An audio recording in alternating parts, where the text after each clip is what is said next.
So the topic I'm going to talk about now is how to measure what matters and not what is easily available.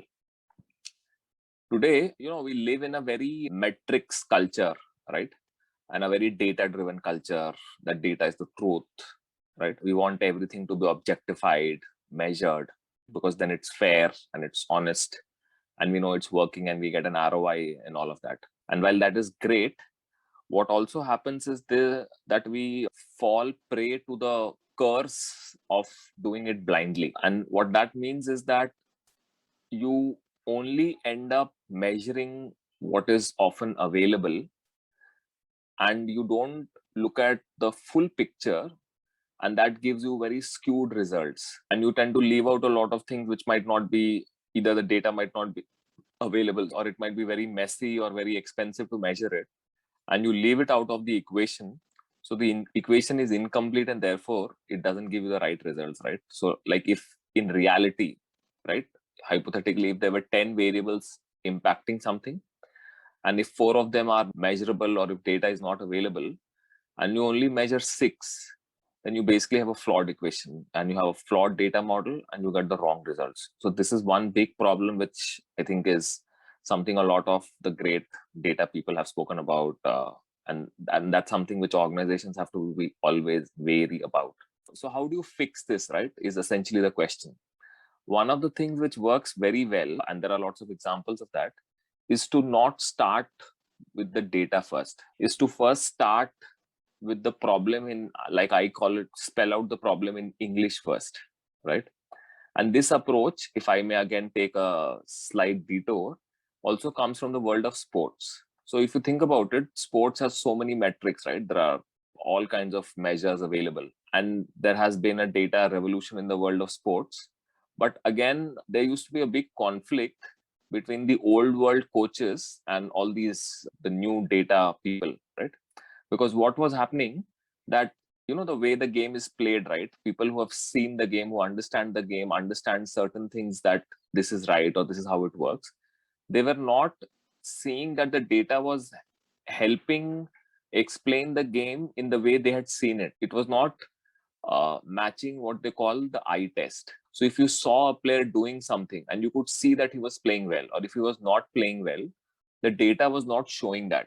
So one classic example is that sometimes people defend well and they stop the other player from scoring a basket, or they make a pass which leads to a pass which leads to a goal, right? So typically the metrics which are available are that who scored and who gave the pass, not the person who actually created the opportunity that the person could give a pass and make a goal. So this was a conflict which eventually got resolved as more and more advanced analytics came in, and there was very sophisticated measures which started matching the eye test. So they first looked at the eye test, like what is a good behavior, what is a good way of playing, or what is a bad way of playing, or what is a good thing which somebody did to help the team win, and then figuring out, how do I get the data to explain the eye test? How do I explain that who is the person who's making that extra pass? Who's the person who's defending the most important player in the other team, right? So that is what I personally also believe in doing.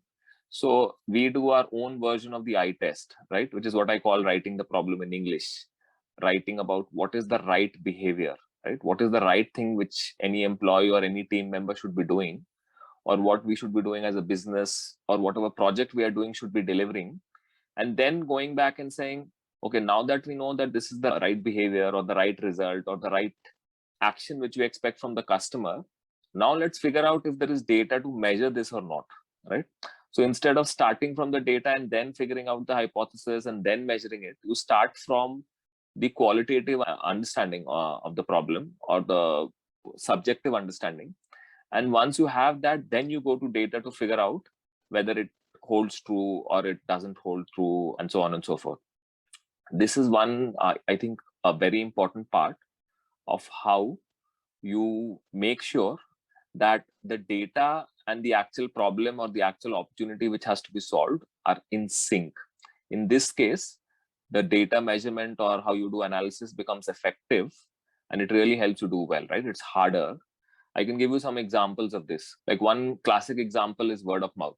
If you only looked at word of mouth through digital channels, right, which is easily measurable, shares, likes, comments, etc., then you might feel that I've got the data, so let me see whether the word of mouth is happening or not.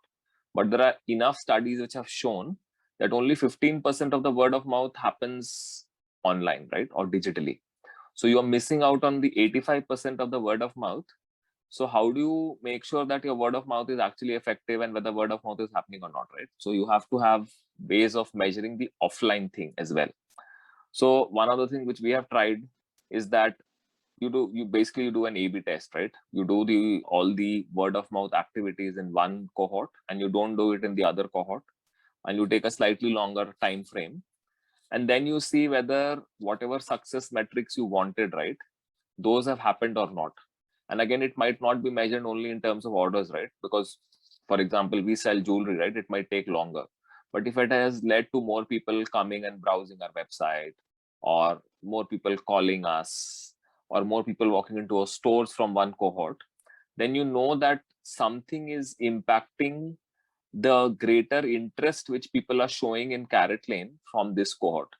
So, given that word of mouth should create greater interest in the brand, is what we are trying to measure. That is the word of mouth activity in cohort A, which is the test cohort, leading to greater interest in the brand or not. And then we say, okay, it's working or not.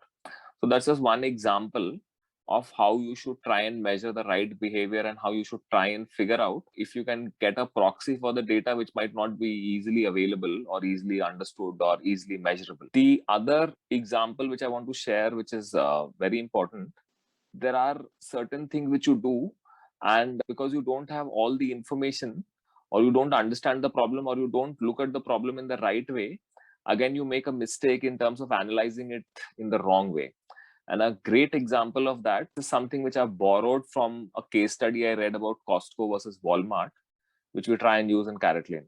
So essentially, the thing is that Costco pays people a higher wage as compared to what is the average per hour labor rate in the US, and Walmart pays a lower rate.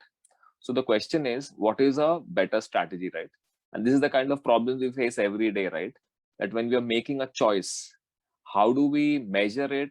How do we measure all the right variables, and how do we measure and analyze in a way that we get a better decision, right? So typically, the way to do it would be that, okay, because I'm paying more, so the cost is higher, and therefore it's not such a great strategy for Costco, right? But then you have to look at what are the various things which get impacted because of the extra cost which Costco pays, right?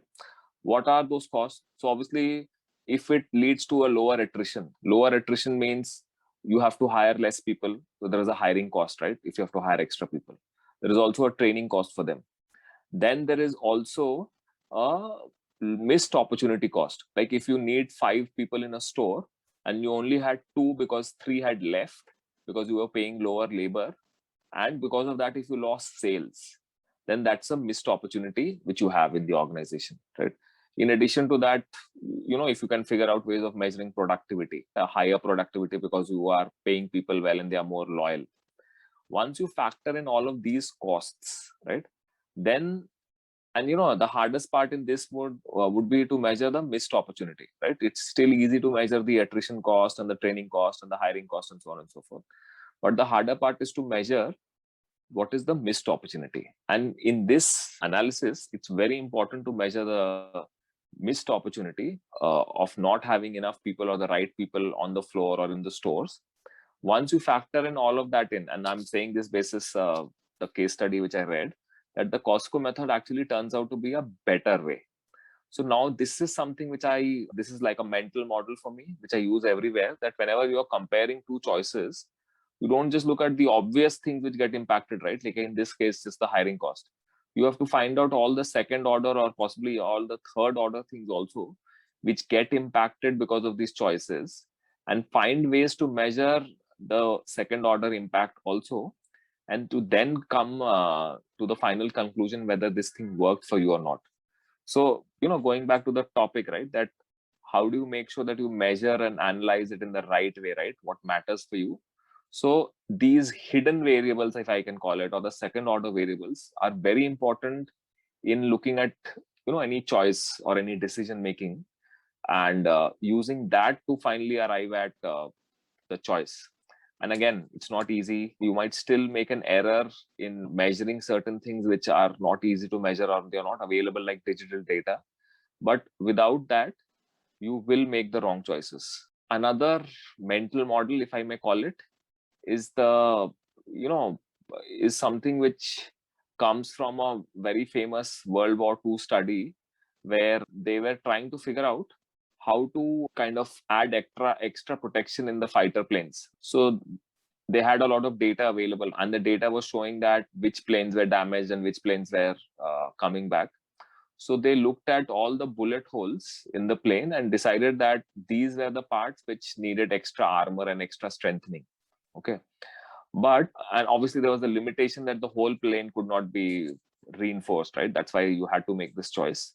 And then there was this mathematician called Wald Abraham, who came up with a very counterintuitive argument saying that actually you should not insulate the parts which had the bullet holes, because these planes came back in spite of the bullet holes, right? They got hit, but they could still come back, which means that those parts are still sturdy enough or strong enough to withstand the bullet hole. As compared to that, the planes which didn't come back, right, they possibly got hit in the other parts, and therefore they could not come back. And therefore, those parts which didn't have the bullet hole are the ones which need to be reinforced, because the planes which didn't come back possibly got hit in those parts. So, this inversion principle is how you again have to do the analysis when you're making choices like this. So I think in all of this, asking the right question becomes extremely important. And if you ask the right question, right, like in the case of the eye test, also you ask the right question, right, that what really helps me win? What is the right behavior which will help me win, right? So instead of saying that let's look at where the bullets were hit, you have to say what happened to the planes which didn't come back, right? What could have been done so that those planes could come back? Which leads to the next point, that okay, they didn't come back because they got hit in a certain place which was damaging enough. So when you look at it like that, then you arrive at better choices, and you make better decisions. And essentially all this data and measurement and analysis is about making better decisions, right? So these are some principles, I would say, of making sure that in this data driven culture of today, right, and analytical culture of today, you don't become a victim of the data, or I would say a prisoner of the data, that you just try and, they say that if you massage or if you torture the data enough, it will reveal the truth. I don't think that is true, right? You need to be very clear about your business and having the right questions or the right expected behaviors in place before you even start looking at the data, and not starting with the data.